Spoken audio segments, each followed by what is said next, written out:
Hi, Spencer. It's nice to have you here. Hey, it's great to be here with you, Alita. I'm so glad that my audience finally gets to pick your brain on all things voice, technique, vocal science, maybe, Bring it. mindset. Yeah, let's do it. Bring it. So maybe you can start by telling us who you are and how you got started. Wow. I was born at a very young age and I started singing.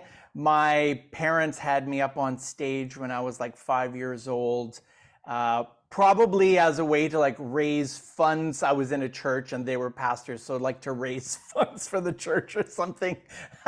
But as I went along, getting into my teen years and getting into bands and starting to sing professionally, I would get calls to start to work with bands where I was the youngest person in it. I was 16, 17, still in high school, and everybody was already a professional musician. And so you quickly start to realize that's the great, by the way, for anyone who wants to up your skills, level up in your skills as a musician, is surround yourself with people that are better than you.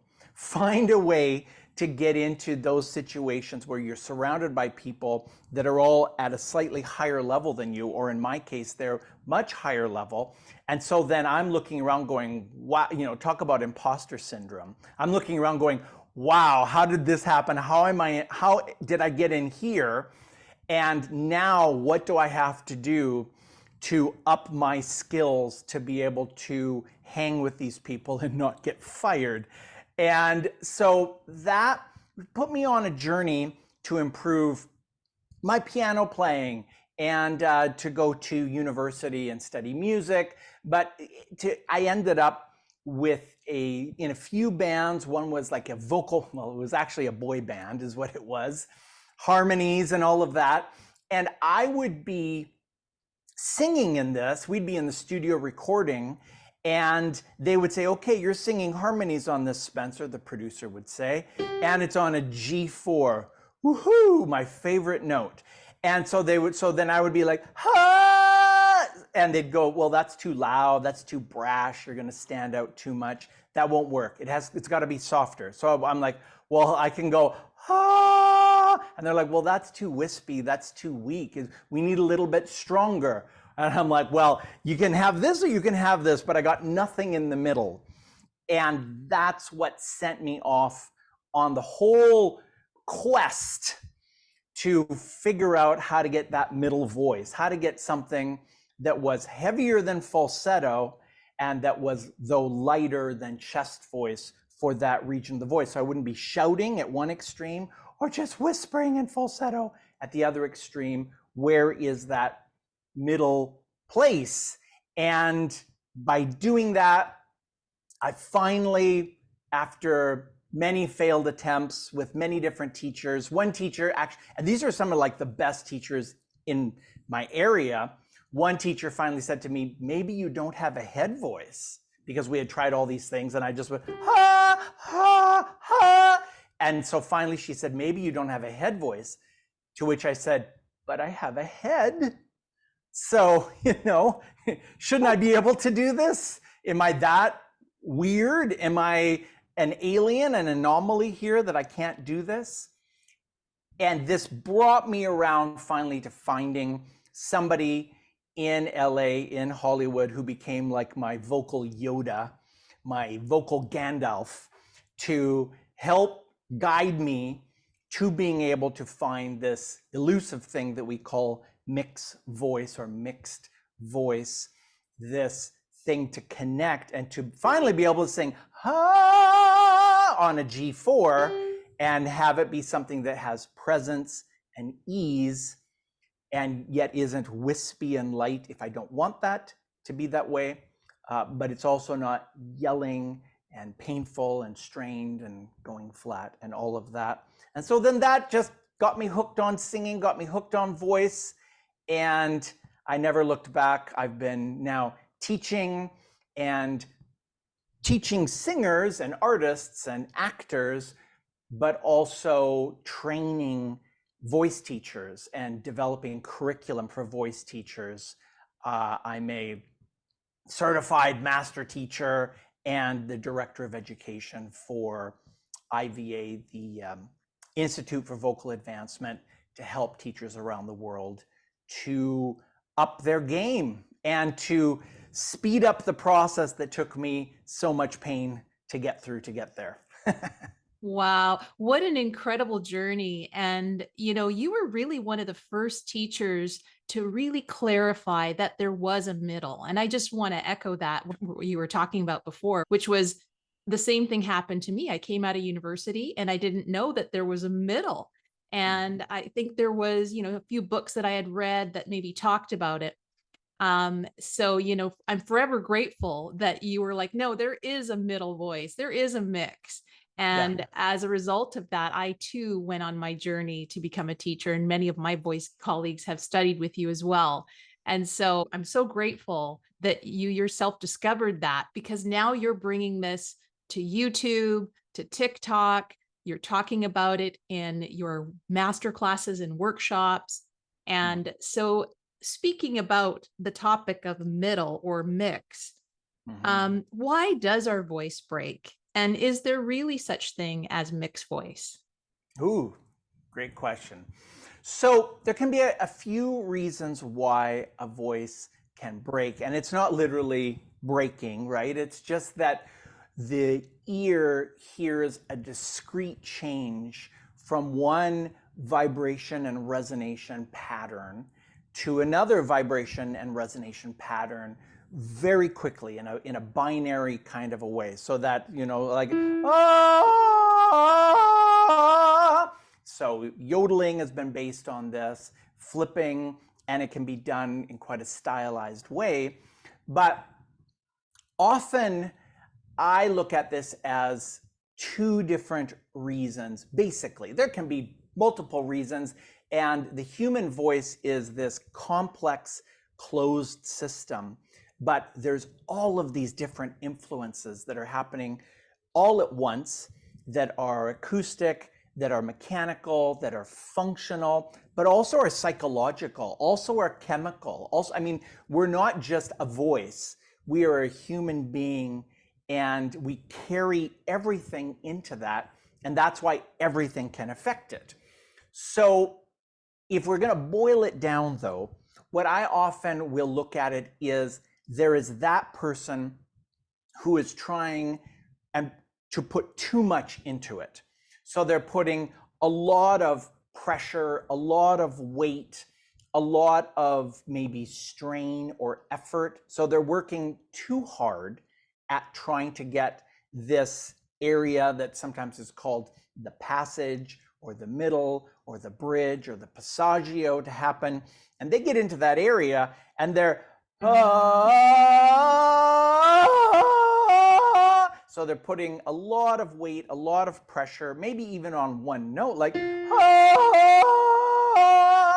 and because there's so much being put into it, that the voice just says, I can't do this. I can't hold all this air pressure back, or I can't maintain this amount of muscle or this amount of strain. And so we're just, it just goes, cannot compute, and starts to fry on us. On the flip side, there are those who are not putting enough effort into their singing. They think, oh, singing should be relaxed, it should be effortless. And so I always say, well, effortless, go take a nap, like go lay down, go do some, just some nice meditation and breathe and what have you, and your vocal cords can be open, but you're not singing. Yeah, So in exactly. that case, that would be like the ah. So it's breaking, or it's flipping, or it's moving into a different quality, a different register, color, and quality that's perceivable, and it's not seamless. It is not gradual and graduated in that way. And so I look at it as, yeah, the person who is hyper functional, they're putting too much into it, and hypofunctional, they're not putting enough into it. And so that person who's not putting enough into it needs to speak it a little bit more, needs to put the effort of, 1, 2, 3. I'm not yelling, extremes again here. I'm not yelling 1, 2, 3, but I'm also not whispering 1, 2, 3 and just like, oh, this should be relaxed. I'm trying to stay in the middle. So that would be more, 1, 2, 3, 1, 2, 3, 1. So I'm putting that amount of effort into it. Whereas the person who is more to the yelling or pushing or a lot of pressure, a lot of air being put into it, a lot of extra muscle, they may be trying to sing that note as if it's this note. Ma! And just at a certain point, it'd be like tightening the guitar peg to keep, tightening and tightening, but you've put the wrong string on the guitar. So at a certain point, you over tighten it and it snaps because it's just not made to go that high in pitch, to have that much tension on it. And that person, well, they need to chill out a little bit. That's the background I came from, is over singing.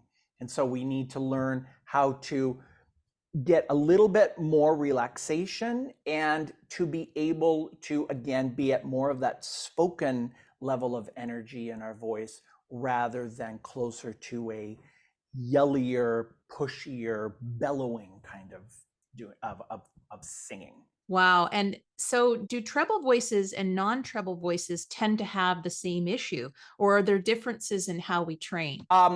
Yes, there are related issues, meaning we all have these muscles inside of our larynx, the muscles inside of the vocal folds, regardless of what background you've come from or regardless of how you were born and what kind of journey you've gone through in your voice. You will still have muscles inside of the vocal folds that do need to activate and thicken up the voice, but not too much. You do need the vocal folds to come together. There has been this debate of whether sopranos can sing in falsetto or if that's just head voice. But if we define falsetto as being that the muscle inside of the vocal folds, the TA muscle, has gone inactive, dormant, and just the outside edges of the vocal folds are coming together, what we call adduction and vibrating. Ah! Well, we all have that instrumentation. We all have that anatomical setup inside of our larynx, and so we all have the ability to do that. Mm-hmm. And so a lot of the training will be similar regardless of treble, non-treble, affected by testosterone, non-affected by testosterone.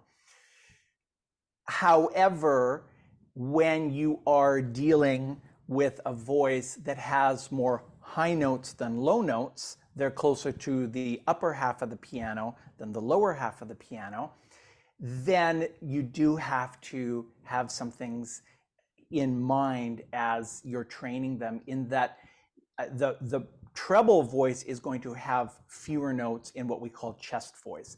Just acoustically, they're going to hit that first passage where things start to shift a lot sooner as they're ascending than, say, a baritone. So if I'm comparing, say, a soprano and a soprano will probably hit their first passage around an A flat 4 and A4 and begin the process of some kind of transition. So they might only have an octave or a ninth of notes that we would consider chest voice before some sort of transition begins. Whereas a baritone, they may hit their first passage around D, E flat, E4, but they may be able to go down to C2 or even lower. So they might have 2 octaves or more of chest voice before they hit that first passage. And so we have to keep that in mind, both anatomically and functionally, but also psychologically, is that if I'm a baritone, and I have a very good friend of mine, has been with me for like 15 years, when he started, he was just I mean, he speaks down here, and he's like, I've always wanted to sing some of these rock songs that go into the higher ranges, but they're all written for tenors and I can't get up there. But part of the issue was that he could just change the key and sing any song, even a song with a large range. If he changed the key sufficiently, he could sing it all in chest voice and avoid his head voice, avoid his mixed voice range.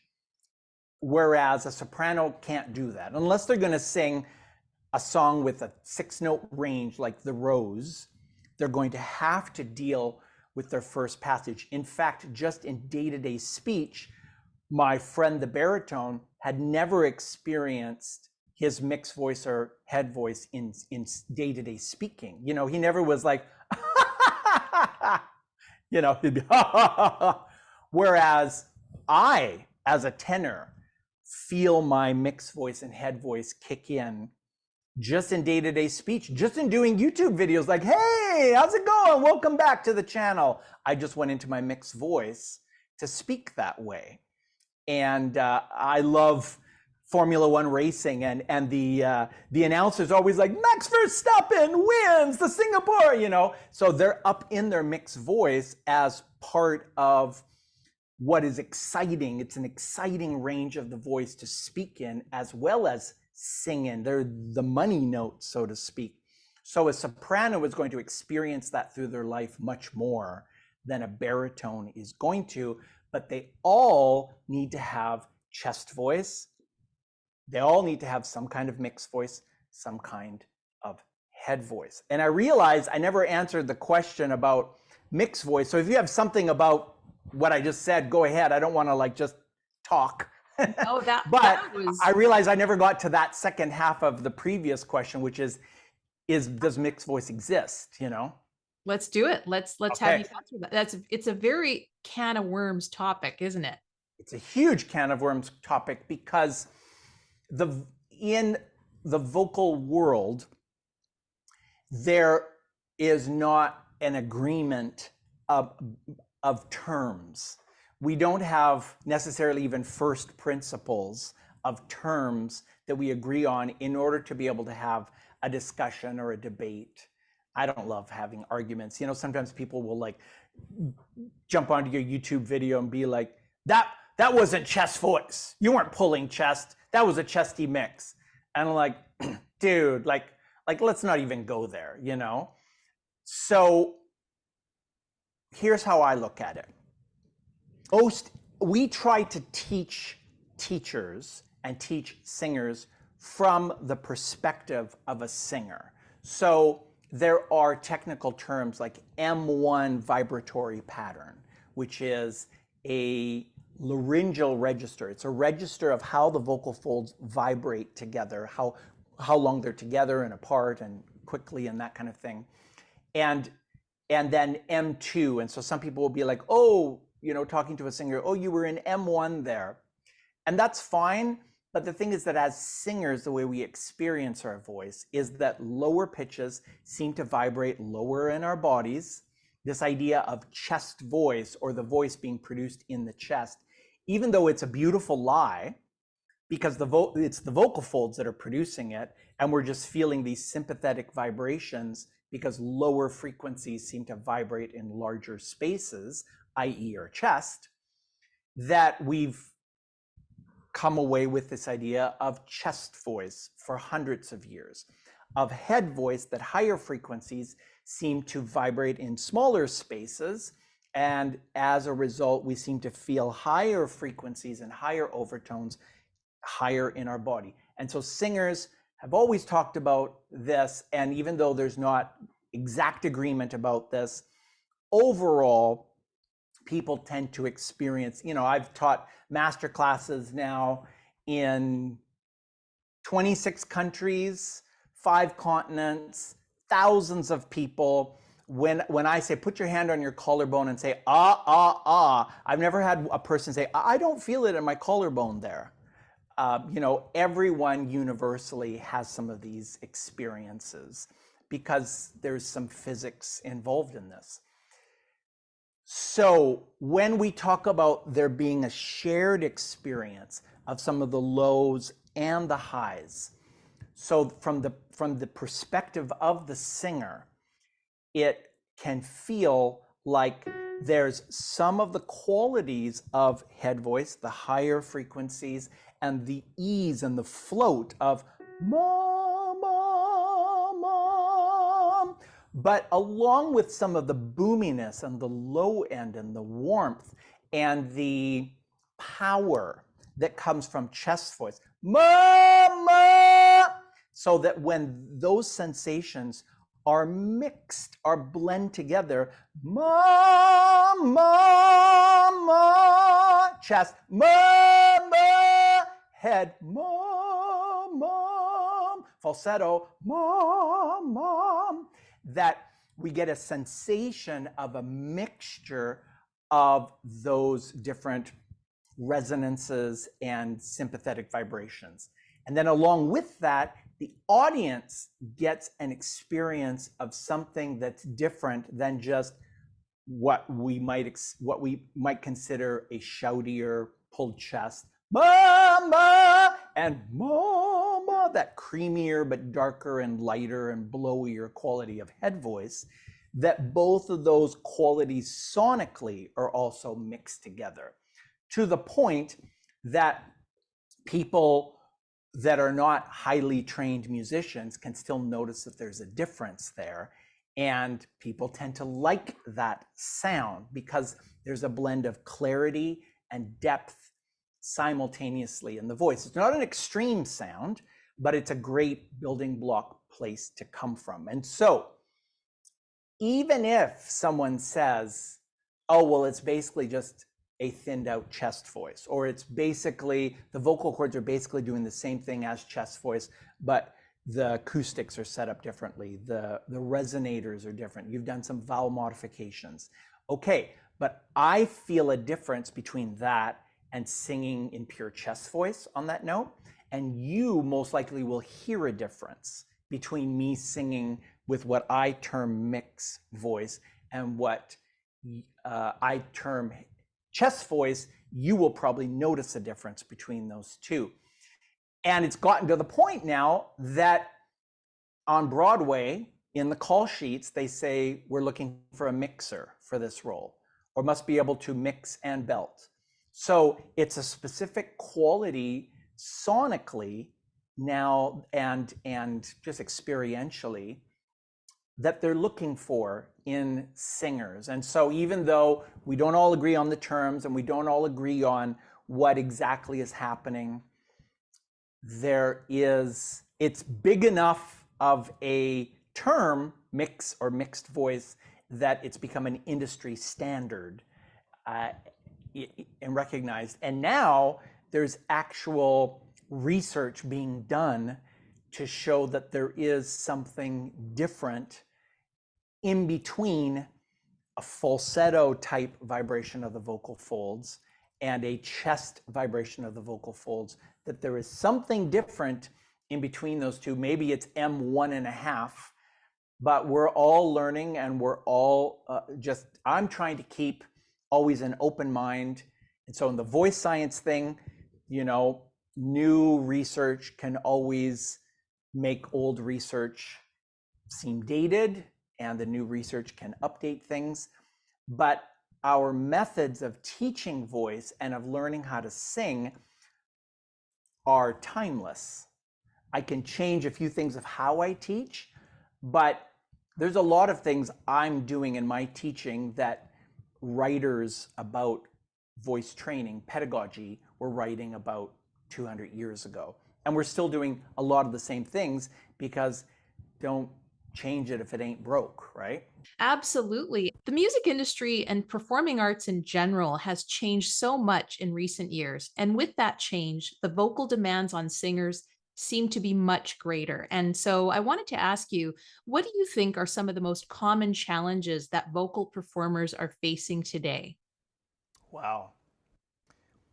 The keys keep getting higher, and the overall average of the notes an old musical term called tessitura, tessitura.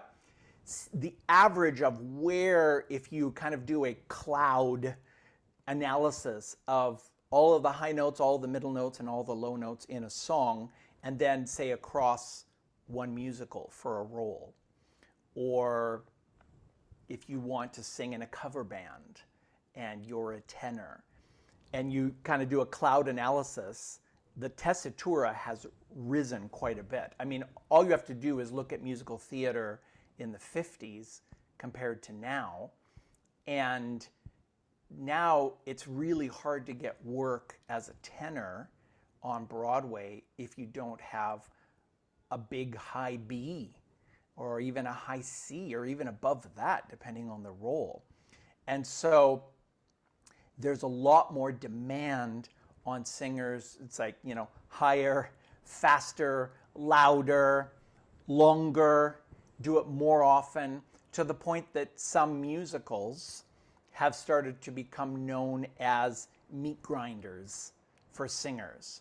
Like, yep, look at this great singer, look at them get cast in this musical. We'll wait for the announcement in about 6 months that they're taking a break because of vocal trouble.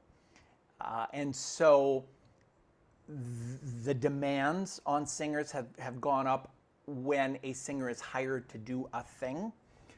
But then also just, I think, our ears as the listening public, let's say for pop music or rock music or R&B, has an expectation to some degree that in certain styles the singer, to make it, is going to have to be able to hang in those higher notes. You know, it used to be that there was the standouts, the Mariah Careys, the Whitney Houstons, but they were like the anomalies. They were the ones that's like, wow, amazing. How are they able to do that? But everyone didn't necessarily have to be able to do that to be able to have a career in the music industry. And yet, of course, there are always those standout exceptions now, but to a large degree, if you can't hang out, not just in your first passage, like what we will often call the main mix, but in your second passage, the head voice, high mix, gospel note area, where Ariana Grande goes, you know, if you can't do song after song that way, then it might be hard to stand out on the radio, on Spotify, in whatever. And so, yeah, I mean, I think that on one hand, that can produce great singers because the demands are such that the singers go, I'm going to need help with this. And so we see more singers being willing to thank their vocal coaches, being willing to tour with vocal coaches. It's not like a dirty secret or like no one must know that I have a vocal coach. They need to think that this is all natural. People are much more forthcoming with that because in the 70s and in the late 70s and the 80s, particularly for tenors, that was like a golden age for rock, where if you were going to sing in any rock band, you had to have a great mix. Otherwise, you just couldn't sing the material, right? So Journey and Styx and Led Zeppelin in the 70s, I mean, these are all singers that had quite a large range but had a lot of facility with their voice. So we've seen this before.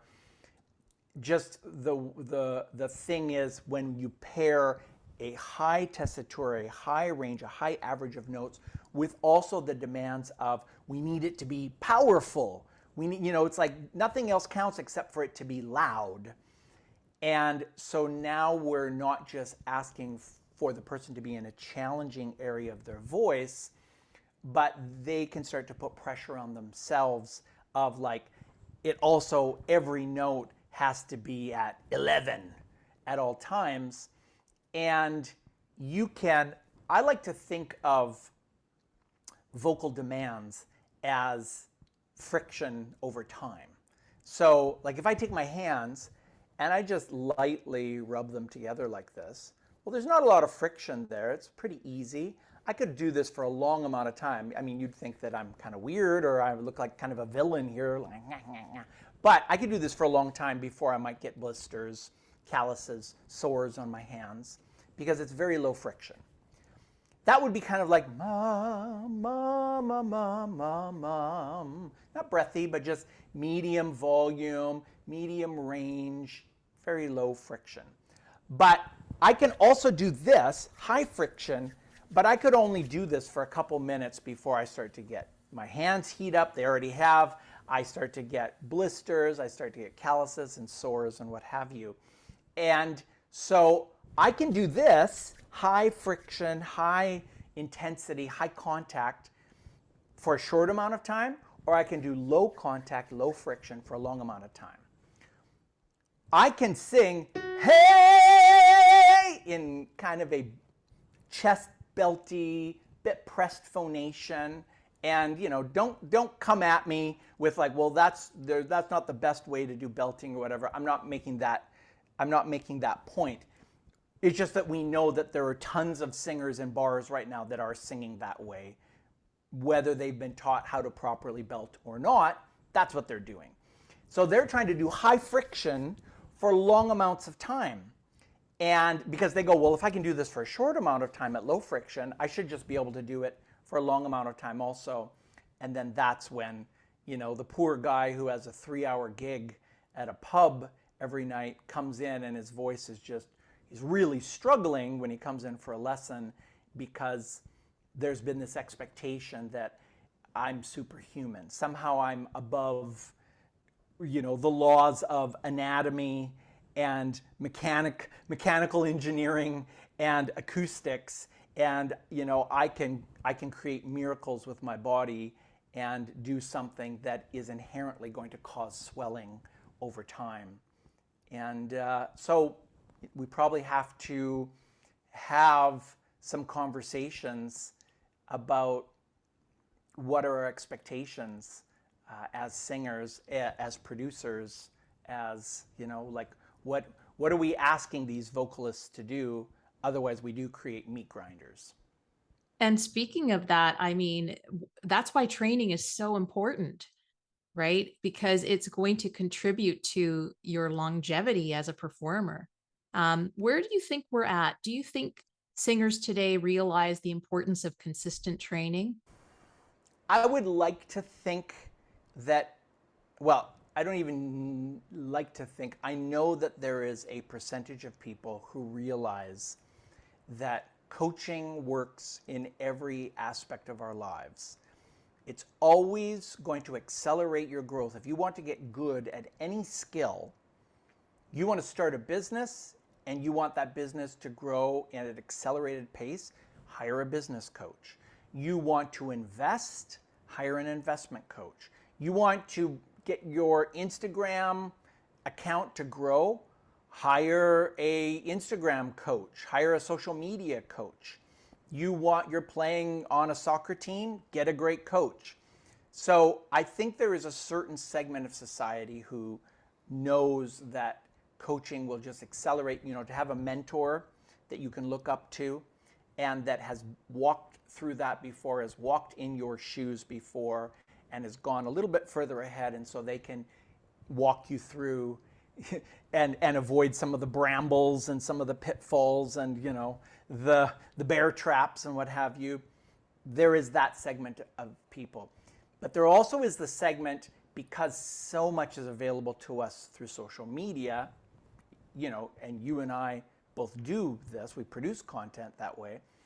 There is also, unfortunately, a segment of the population who thinks there's so much information out there that I can just do this myself. And so then there will be those people who are autodidacts about everything. They're just going to teach themselves about everything. And I think for certain things, I think YouTube and Reels and all that, you can completely teach yourself to do something. I think you could learn how to play the piano just from YouTube, just from social media, just from buying some apps. I think you could, because it's such a visual, physical medium. But the voice is hidden inside of us. you look in a mirror and you only see, the mouth, the tongue, the larynx on the outside, but most of it is on the inside. And most of it, you never hear yourself in real time to truly hear what you sound like to everyone on the outside. So often, as I was growing up, I was chasing after a sound that I thought I had to make. And then when I finally got in the recording studio and recorded, I'm like, that's not the sound. Like, why have I been chasing after something that is actually not what it's sounding like to everyone else on the outside? So I think that there also has been people kind of going their own way. And I think it's wonderful to have social media to support a singer, to get the occasional tip, the occasional, oh, I never thought of it that way, the occasional hack. But the idea that hacks can replace training, that there's, for any problem vocally you have, that there's just going to be some magical 60-second reel or short that you can watch that will fix it. No. It's like if you have really small legs and big upper body from going to the gym and never doing squats, there's no 60-second reel that's going to give you big legs. You need to train. And what's the best way to train in that situation? Hire a personal trainer to go to the gym with. So in the same way, there is, for many, many things in the voice, I will see people that are just distraught posting on a YouTube video in the comments like, I've tried all of your videos and I just can't find mixed voice. And I'm like, you know what? The truth is that most people don't find it if they've never actually experienced it in day-to-day singing or speaking. If they've never whoa, if they're whoa, or or what have you, it's not something that is going to be found. It's something that's going to need to be built. And who better than someone who's already walked in those steps and had to build their mixed voice, like you and I and other teachers we know, from scratch, to guide you through that, because we've been there. Brilliant answer. I wholeheartedly agree. I think it's so important, especially when it comes to vocal injuries. Can you talk a little bit about your work with singers after they've come off a vocal injury and what that would look like? So I'm always clear with a singer that I am not a medical professional. So I'm not here to replace your doctor, your ENT, a speech language pathologist, a physiotherapist, what have you. I am not trained in that. I'm a singing teacher, and that's not my job. However, if if you've had some sort of injury and then you've gone to the ENT and been cleared to take voice lessons, and the ENT thinks that getting better vocal technique will help to rehab, for lack of a better word. I don't love that idea that I'm rehabilitating singers, but if they think that that will help get them to a better place vocally, and or if they think that learning some technique will help stave off this injury happening again, because of course we've seen that so many times. A person is doing something that's irritating their voice and they ignore the irritation and they do it for long enough time until they get an injury. Then they go and see the doctor, they have edema or whatever it is that they have to rest, they have to chill out, they then want to get back up on the horse, so to speak, and get back singing. But if they don't change their patterns, they're going to go right back to doing what originally was irritating and damaging their voice, and it will come back often twice as fast. So in those situations, if they have been cleared to come to me, then we are going to start carefully. We're going to start small. We might start with a lot of what people will often call SOVT, semi-occluded vocal tract exercises, like straw phonation, like the lip trills, the tongue trills that you've probably seen in lessons or seen in social media, where you're getting some assistance.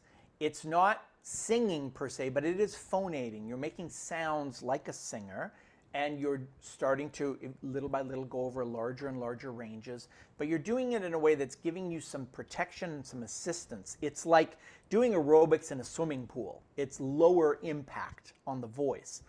And then that gives a chance for your voice to get accustomed to something that is a bit more balanced, that is a bit more sustainable for you.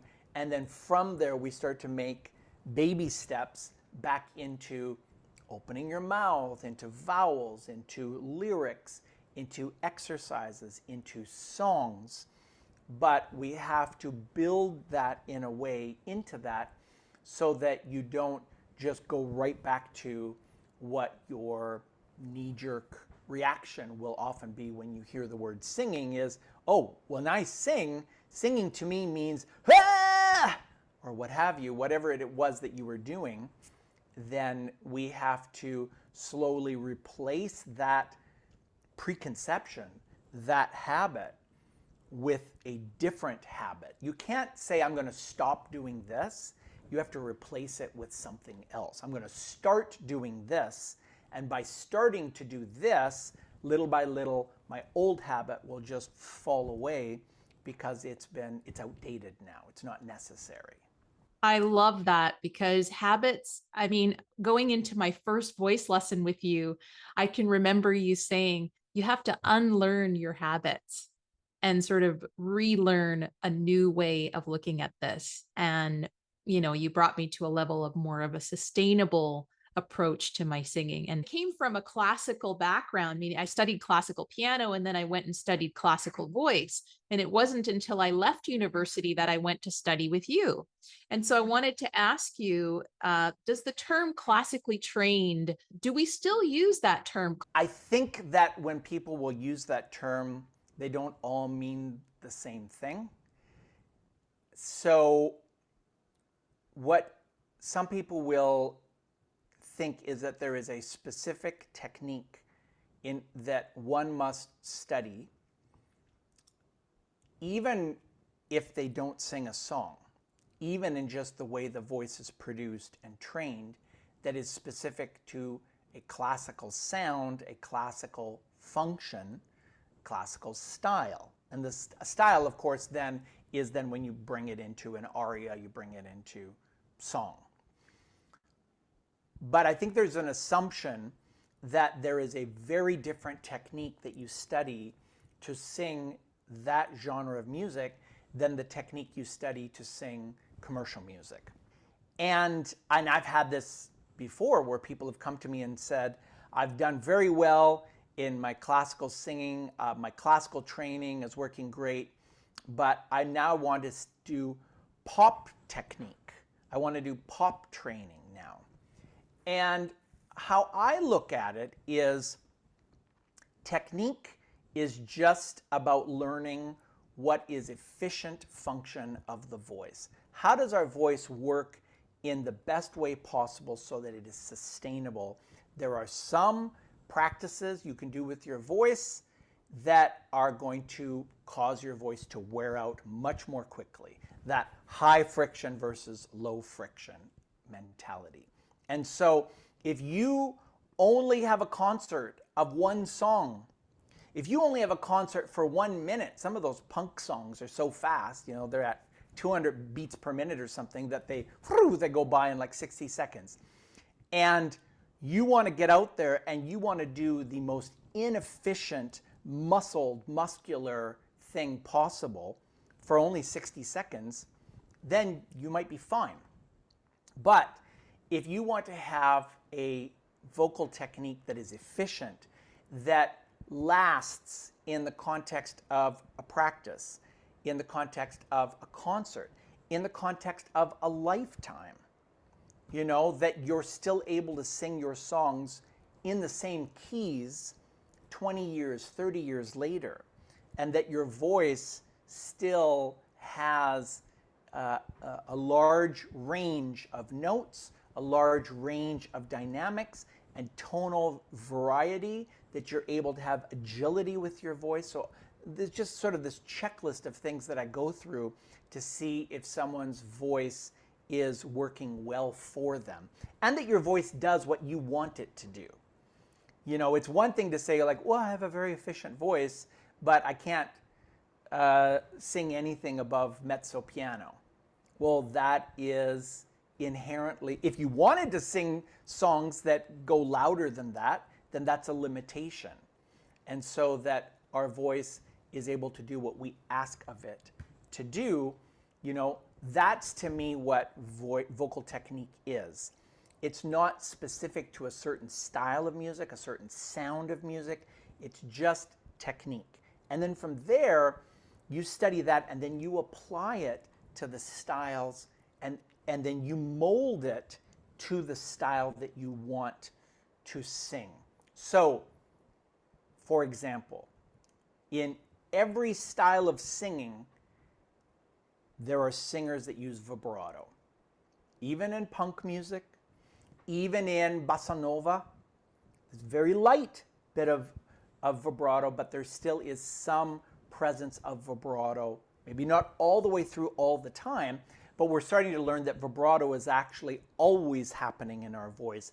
It's just whether it's obvious to the audience that they're hearing vibrato, but there is some sort of tremulousness at all times happening in our voice because we are not a steady state body. Even our heartbeat will make the voice jump a little bit.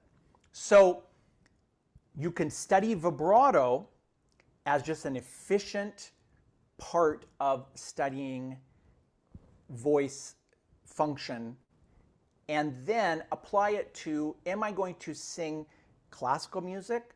Okay, what kind of demands does classical music have on me for my vibrato? Oh, I need to use it at all times. Vibrato is a constant in singing classical music unless you're singing very early music.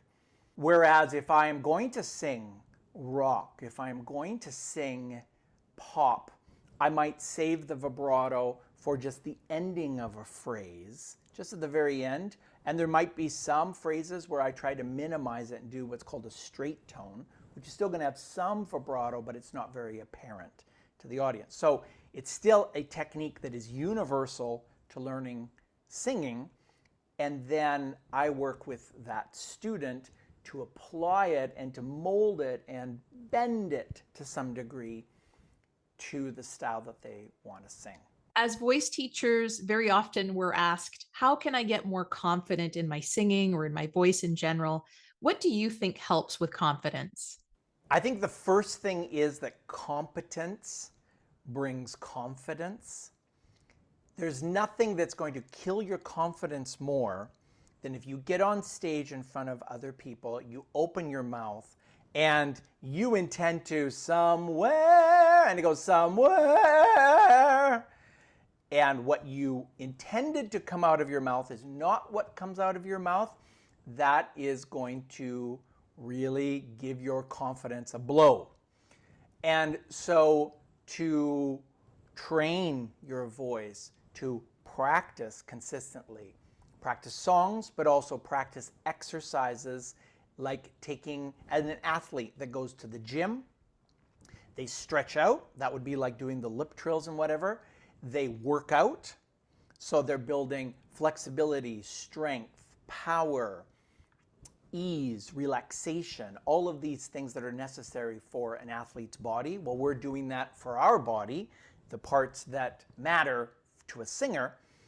And then also working on your songs, of course, memorizing your lyrics, knowing the pitches, working on your stage presence and all those things. But just coming to the stage knowing that you've done your best to master the song you're about to sing is going to give you huge confidence, because in your practice time, if 9 times out of 10 when you go to sing that high note, the right note comes out with vibrato or with in tune and all the things that we're expecting and hoping, 9 times out of 10 is 90%. That's a pretty good ratio of knowing that I have a 90% chance that even when I'm feeling a bit nervous, because now I'm on stage, even if that drops to 70%, that's still a pretty good Those are good odds that something good is going to happen here. But if you have not prepared yourself enough, then you're not going to feel confident. You're going to feel like you're winging it and hoping that people aren't going to discover, it's like, I hope nobody like shows me up for the fact that I don't know what I'm doing up here. So I think that that's the number one thing for confidence. And then, we can get into mindset also if you want, and just what you're telling yourself. But I think at first it's just being able to have the goods and bring the goods to the stage. 100%. And speaking of mindset, let's go there for a second. I think that's really a huge part of this is how you view your own instrument. A lot of people just don't really like the sound of their voice in a recording. Can you talk a little bit about how we can start to accept our voices? Yeah, that is, I think that often, like how I was speaking about myself in earlier years, I had an idealized assumption of what my voice should sound like. And maybe I had my favorite singer in mind, that I wanted to sound like my favorite singer. I wanted to be that person. Let me be Freddie Mercury when I get on stage or what have you. And so we have this idealized sense of what our voice should be that actually our voice will never be able to match up to, because our instrument is constructed differently. We can learn how to mix like Freddie Mercury. We can learn how to add vibrato. We can learn how to stylize like Freddie Mercury. But we're never going to sound exactly like him, because his body was unique, the construction of his instrument was unique, and his life experience was unique. So neither should we try to make a carbon copy of that. So what we have to do more than, see, I look at that as like trying to put on masks. Let me put on the Freddie Mercury mask. Let me put on my rock singing mask. I need to sound more like a rock singer. And so we're putting these shoulds on ourselves as a singer. I can't perform because I should sound, if I can't sing rock because I should sound like a rock singer first. That doesn't sound like rock singing, or that doesn't sound like Freddie, or that doesn't sound like whoever. I think instead we need to learn how to slowly peel away the masks to get down to what is my sound. And that's going to come from a place of, when everything is in balance and relaxed, that is your voice. And then to learn to love it at that place. Not to, one day I will be happy with my voice when I can do this. And then maybe you get to that point where you can do that, and then you're but no, I don't love my voice yet. I've gotten in the habit of disliking my voice, so now I'm going to push that forward into the future. Well, one day when I can do fast runs like Beyonce, then I'll love my voice. And then you get to that point where you can do fast runs, and then you've pushed it forward again. You're always moving the goalposts. You're never sitting with the now and saying, I love my voice where it is, with, warts and all, with my challenges, with the things that I do well. I've learned to accept where I am right now. And of course I want to grow. Of course I want to expand on my abilities. But I don't have a broken voice. I just have a voice that's in transition, in growth. And so it's like getting your picture taken the first time and going, I look like that? Yeah, that's what you look like. Now you can either live in some sort of denial for the rest of your, put on filters and everything or something, or you can accept that that's what I look like. I've got a bit of a round nose, right? Like I guess I could go to a surgeon, but I could also just learn to love my nose. It's like, okay, I've got a little bit of a round nose, fine. I'm happy with that, and move on, because then the more you accept your voice, the more you can relax into then accepting more growth and moving forward. It's actually, I think often we think, if I'm not critical with myself, then I won't grow. I'll just get complacent. I'll just be like, oh, it's all fine. I'll just like, I accept myself, so therefore I don't have to change. I find it's the opposite. Because I accept myself and I love myself in this place and I love my voice in the place that it's in now, then I want to nurture it to see even more for it, to have even more capacity with it. And it's just a different way of looking at your voice. But at the end of the day, it's kind of your life, right? Yourself. Because our voice is the expression of self. It's like the word and the person kind of go hand in hand. Wow, that is very powerful, Spencer. Wow. I think we all need to hear that. I think it's a huge thing. It's almost like voice dysmorphia in a way. It's like we don't accept ourselves. And it's like any other instrument too, but the voice is such a personal instrument at the same time. You talked a little bit about athleticism. How do you define the term vocal athlete?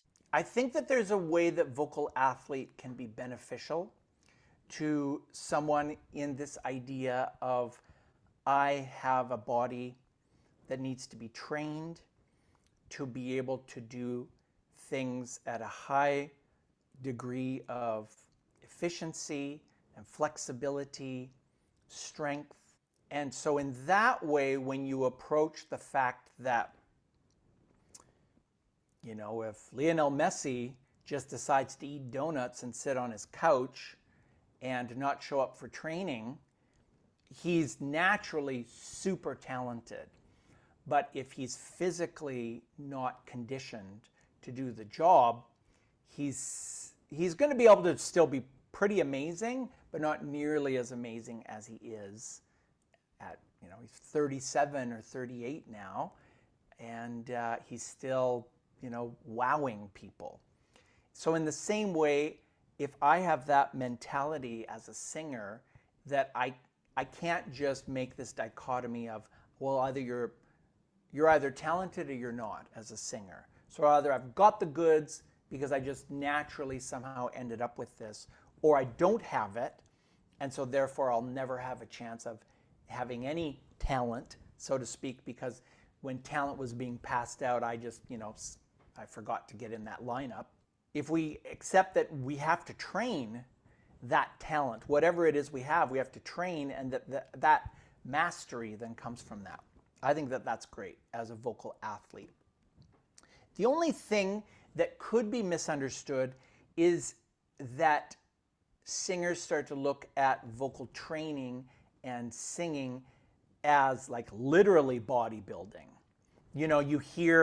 You see, people giving out their free advice on social media of like, yeah, you just got to get out there and like sing really hard into your voice, and you'll lose your voice a few times after shows, but your voice gets stronger and gets more conditioned by doing that, so that eventually then you can make it through a tour. So like you lose your voice for a few weeks, and then your voice gets stronger as a result. It comes back even more. The voice is not part of the, what is that in bodybuilding where they're like, no pain, no gain. That's like, if I'm not feeling pain, if I'm not like kind of hoarse and husky by the end of a workout, by the end of working with my coach, by the end of a show, then I'm doing the wrong things. But I sing until I lose my voice. It's really, really sore and tired, and then it builds back up even stronger. No, no, no, no, no. We're using such tiny muscles.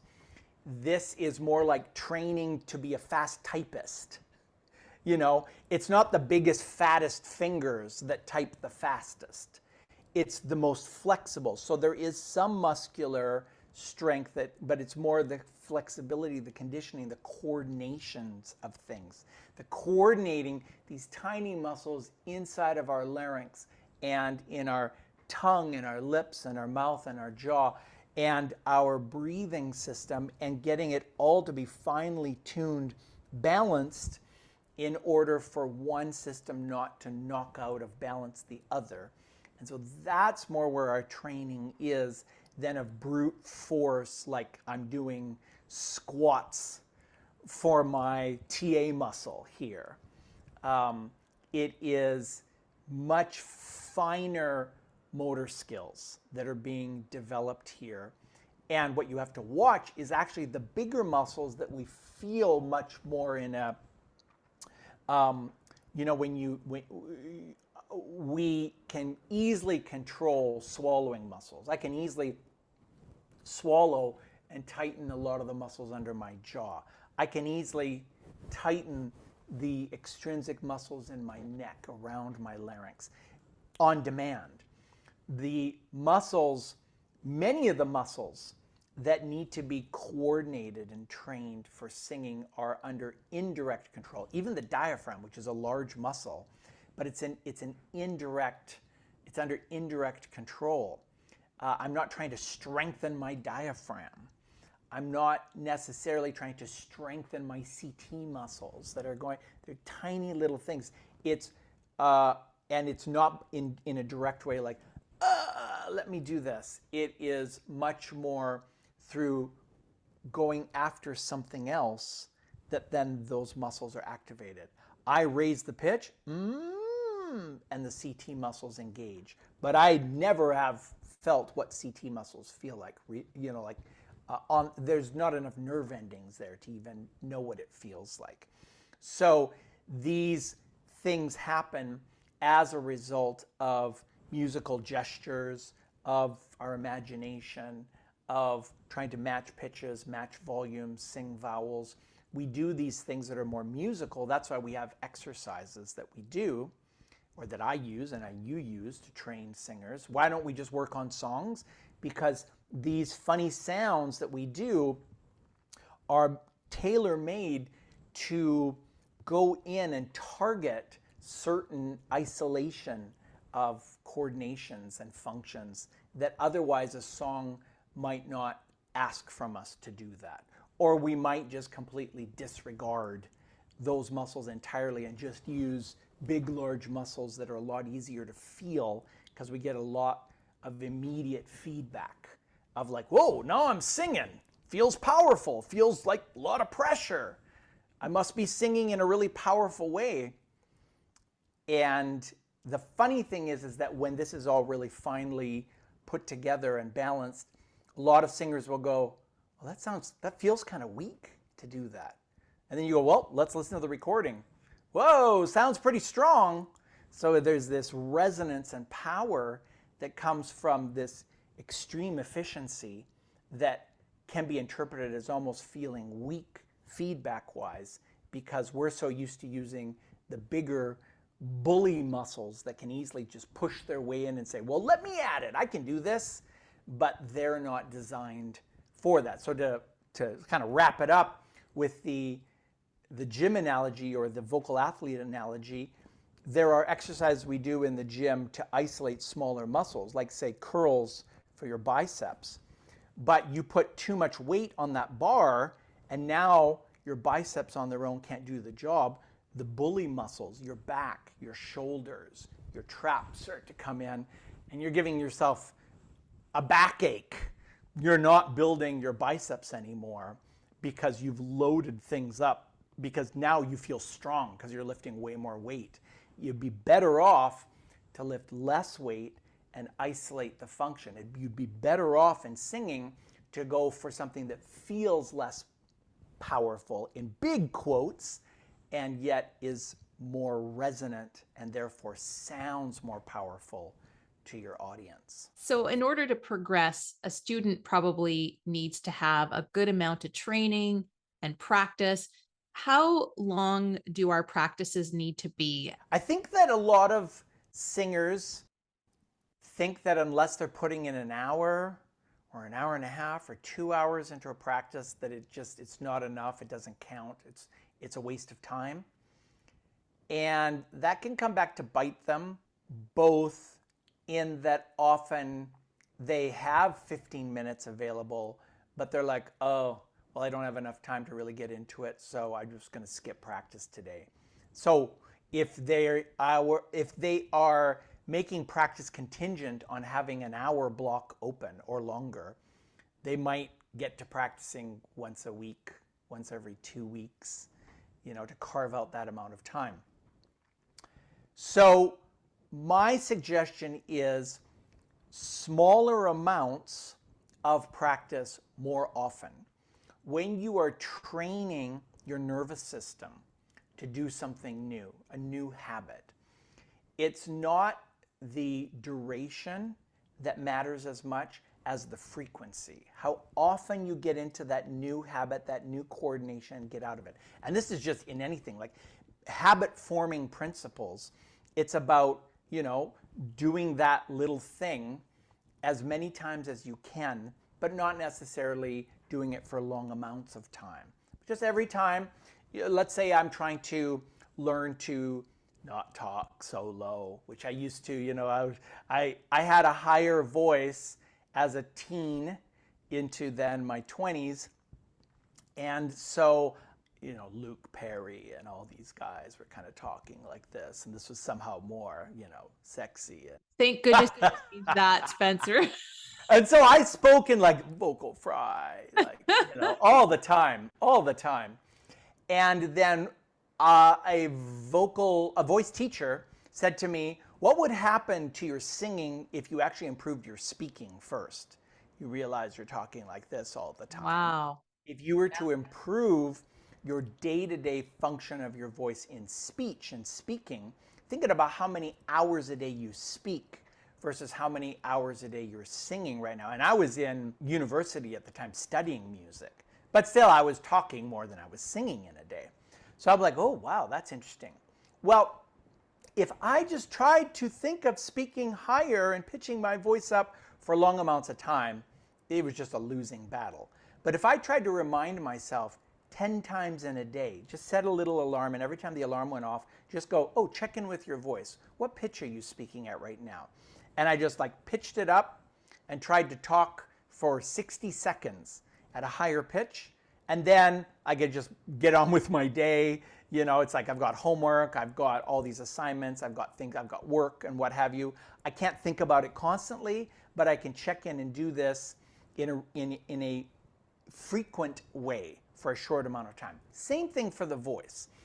If you take 15 minutes 4 to 6 days a week and you do warm-ups like lip trills and what have you for 3 of those minutes, they say that most voices, unless it's first thing in the morning or maybe if they're like a larger voice like a bass or something, most voices within 5 to 8 minutes, their biology is warmed up after that point. Now, mentally, there may be still you might still be, not quite getting your brain and your body, the mind-body connection happening fully at that point, but your body is warmed up. The muscles are warmed up, the nerves are firing, there is circulation happening.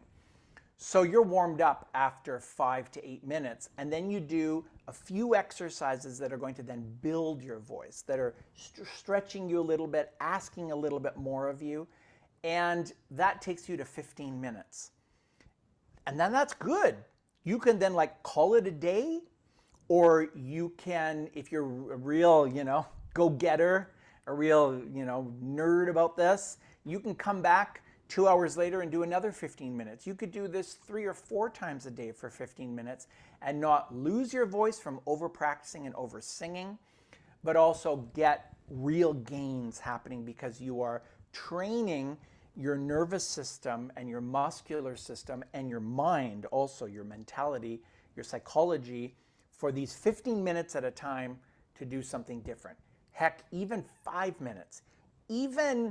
People don't have commercials now with streaming services, but I used to do this. I'd mute the commercials and I just would go, nay, nay, nay, nay, nay, nay, nay, nay, nay, nay. Oh, chest to mix, and then unmute.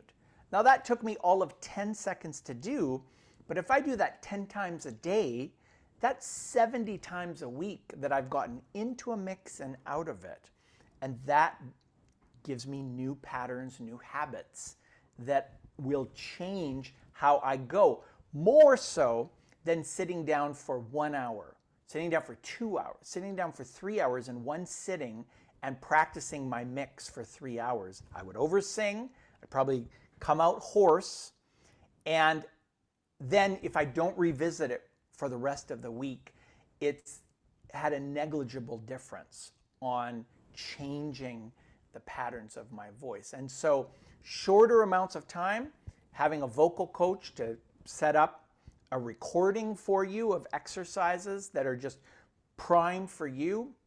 I mean, I've put some on social media, but those are a bit more general for, in general, for voices, what would be good to do at a certain level. But the great thing of working with a voice teacher is they can personalize this to your needs right then. 15 minutes with a few micro breaks in the middle there to sip some water, take a break for 30 seconds here or there, and then stop. And then if you're feeling good, wait for about 5 minutes, to make sure you haven't oversung, because it's kind of like overeating. You don't realize you've done it until you've already done it. So 5 minutes, oh, I'm feeling good. Then do 5 to 10 minutes of working on a song, not just singing through, oh, well, I know how to sing Piano Man, so let's sing that. And just like, but focused practice on one section of a song that you're wanting to iron out a few of the wrinkles in that song, and then walk away. That is great for a beginner to beginner intermediate singer. And then as you become more advanced, then your voice teacher can say, hey, you could maybe extend. But at this point, if I sit down to practice, I never practice for longer than 45 minutes. And I get better results because I'm more mindful. It's more deliberate practice. Because what happens if you sit down and you go, oh, I'm going to practice for 2 hours? Well, like 90% of it is wasted time. 90% of it is your mind going off in other directions, and you forget what you're there for, what you're working on, what you're trying to achieve and accomplish.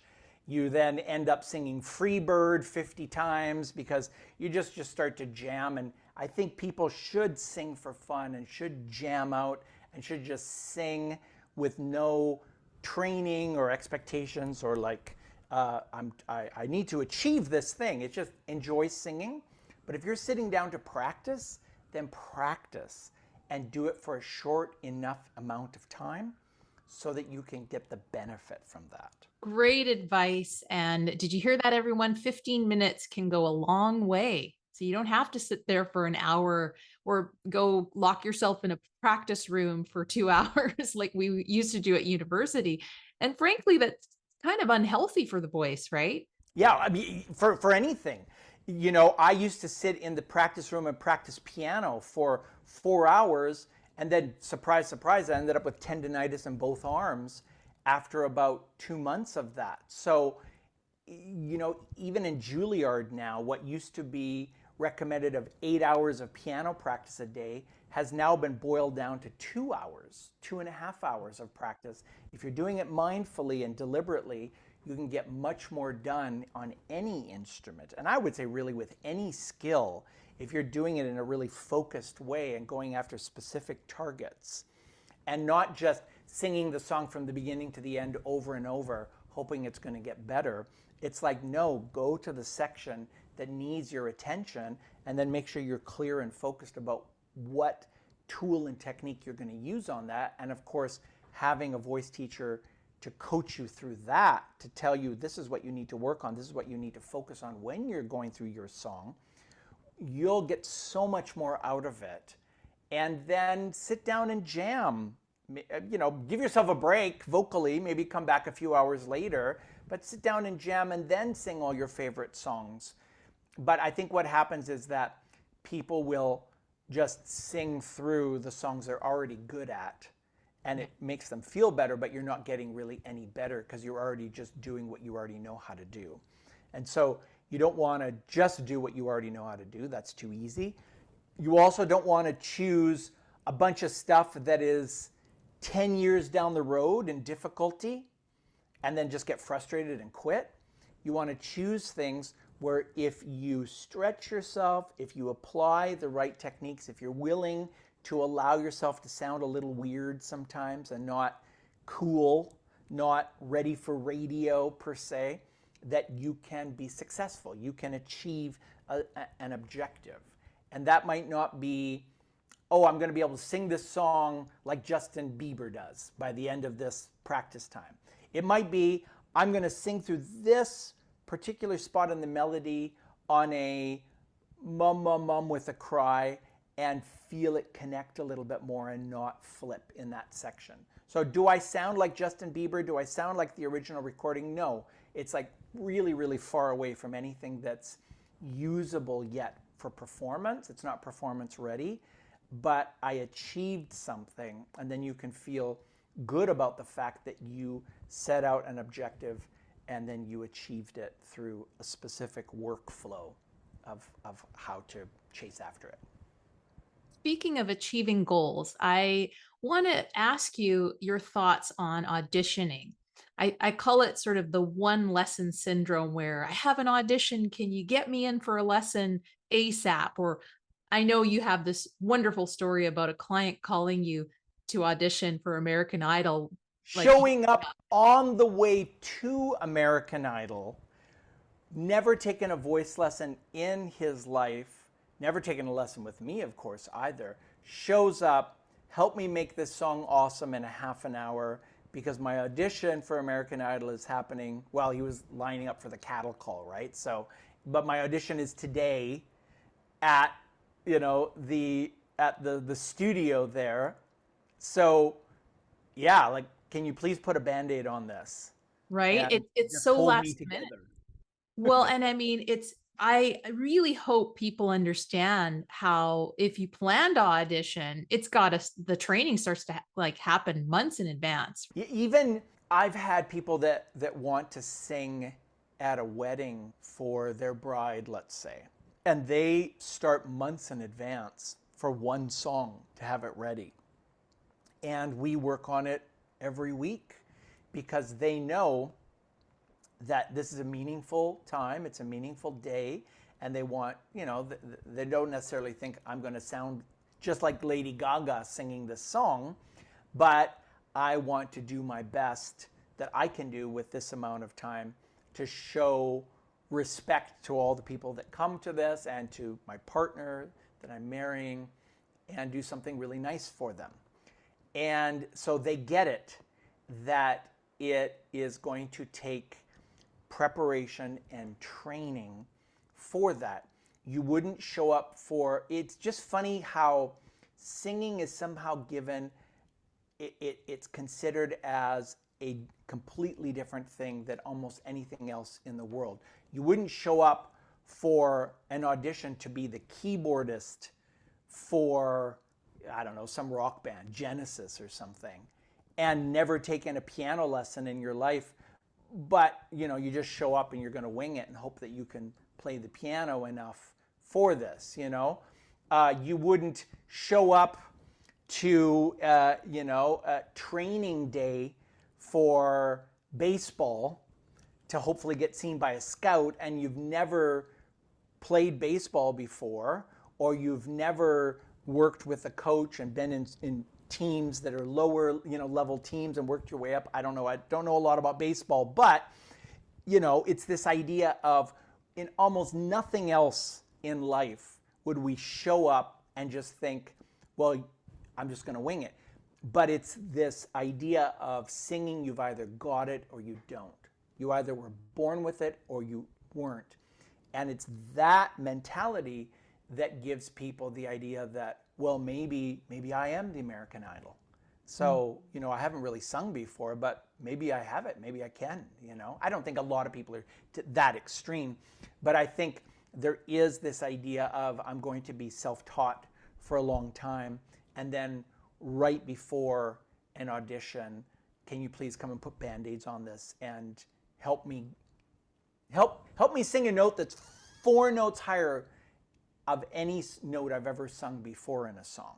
And so I think people have to have a sense of realistic expectations also, because just in the same way as there's this self-teaching idea that's come from social media, there also is a respect for training and for exercises and for, that there are hacks or there are these things that can immediately make a difference to some degree. And so I think there also, to that side of things, there are those who maybe aren't in the natural talent side of things. They're in the camp of, if I unlock the right exercise, if I find the right video on YouTube, I can do anything. Like, training can help me to do anything, and immediately. And so I think that then they will show up to a lesson with you or with me with wildly unrealistic expectations of what can be done in a half an hour. So I'm your personal trainer, and you've got toothpick legs, and we're going to do a workout for your legs today for half an hour, and your legs will be sore, and you might see a minimal amount of growth from one workout. But if you keep coming back to me for a few months, then we're probably going to see some gains after a few months, after half a year, after a year. And so in the same way in the voice, we also don't want to expect that there's just a magical, we just trying key after key in the lock, and that one day we're going to find the right key in the lock and it's going to unlock my voice. And wow, that person's a magician as a voice teacher. And I also don't really like that, like, just find this magical thing that will negate what actually needs to be training, what actually needs to be consistency, what's a whole lot less sexy, right? Because it's like, Yeah. to sit there with your audition song every day and do your exercises and then do whatever gug gug gug through that section of the song, and then work on your vowel modifications and memorize your lyrics, and record yourself and play it back and listen to the runs and do the riffs and runs slow and then slowly pick up tempo. I mean, all of that is necessary, but it's far less sexy. I mean, maybe in Creed, it's kind of cool to see, that's the part where it's just the montage, da da da, and they're just like, pushing the tire and running down the desert and everything. I mean, that's cool in that. But I think a lot of people would rather skip all of that and just pay you or I to buy a high note from us. And in most cases, that's not going to work. Yeah, we don't sell high notes, but we do but we can sell you the training that's going to help you with consistency to get those high notes, right? I just want to, we'll wrap up soon, but there's one last question here.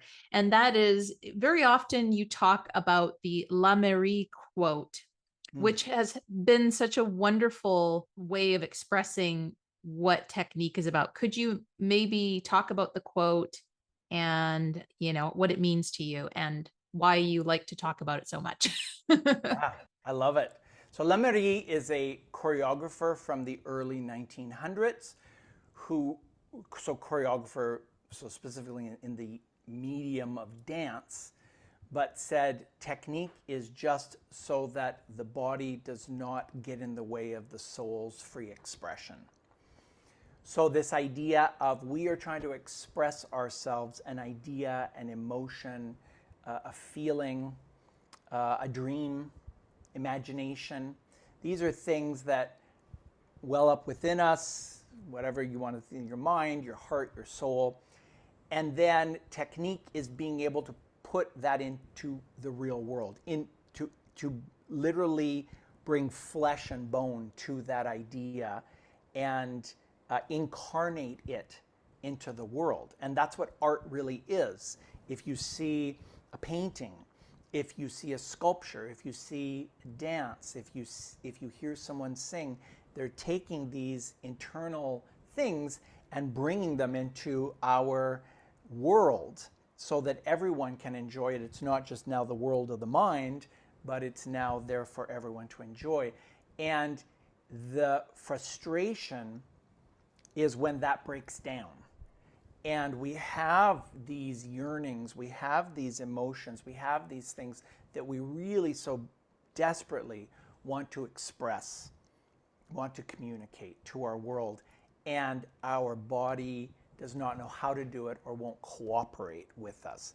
So, that would be just getting back to the beginning of what we were talking is, I'm trying to sing, ah, I hear this, I hear, oh, I'm going to swell on that note, and I'm going to have a little bit of vibrato, and I'm going to shape the vowel like this, and then I'm going to come on a little riff afterwards.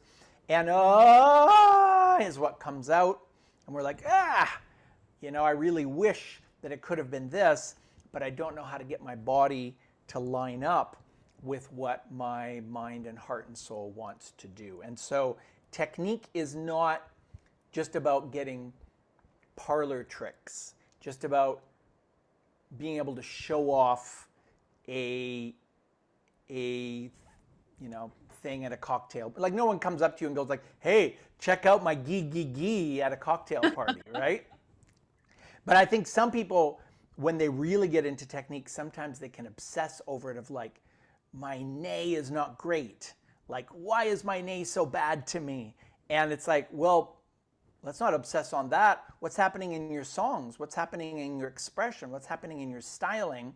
And how can we then break that down from there to figure out what's missing in your actual singing of songs, that then we need to go in and find where the missing pieces are. It's almost like, building something out of Lego, but there's a few pieces missing.